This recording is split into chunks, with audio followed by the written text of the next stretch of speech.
Assalamu alaikum wa rahmatullahi wa barakatuh. This is Maryam Lemu. Welcome to the third and final episode of the discussion with the couple in crisis. Thank you so much for your overwhelming feedback, comments, and concerns that go out to this couple on how to resolve their issues, as well as sharing your own real experiences similar to theirs and the fact that you believe it's time for this discussion to come out onto the surface. Now, since the wife reached out to us that her marriage was on the rocks, she'd been married for 5 years, and in those 5 years, her husband had only been intimate with her 14 times, and they have a daughter together.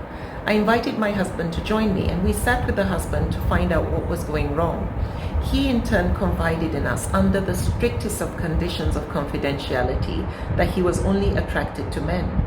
In part 2, I shared with you the advice that Saeed and I gave him, and what he in turn said he would let his wife, or he would tell his wife. And based on the promises of discretion, our hands were a bit tied in how much information we could volunteer to her. However, we did our best to give the very best advice we possibly could under those circumstances.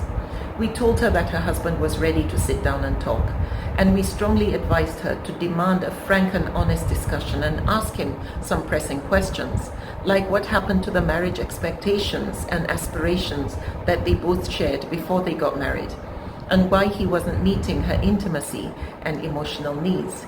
She in turn shared that she wanted to ask him what was it that she was doing wrong, or what wasn't she doing right.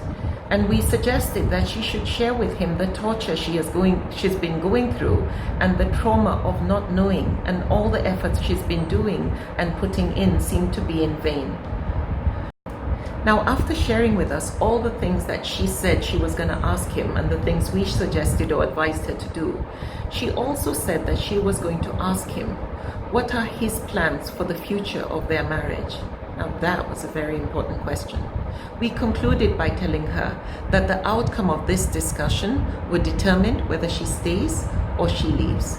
Of course, we also advised her to intensify her prayers and ask for Allah's guidance in making the best decision that would be in her best interest and that of her daughters.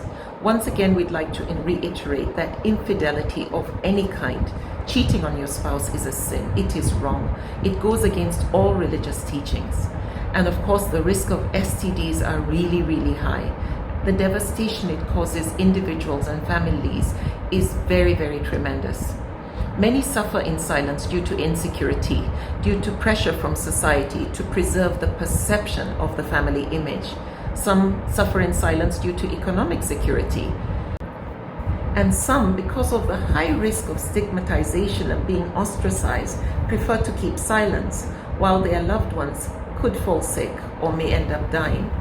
Unfortunately, things like ego, arrogance, selfishness, pride prevent individuals and families from facing reality and being truthful.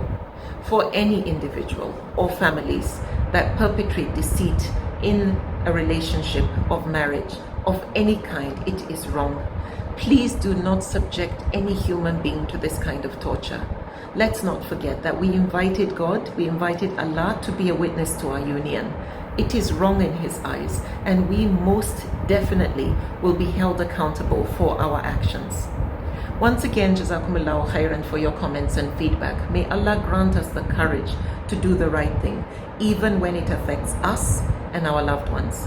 And may He bless our unions with mutual love, compassion, consciousness, and accountability before Allah.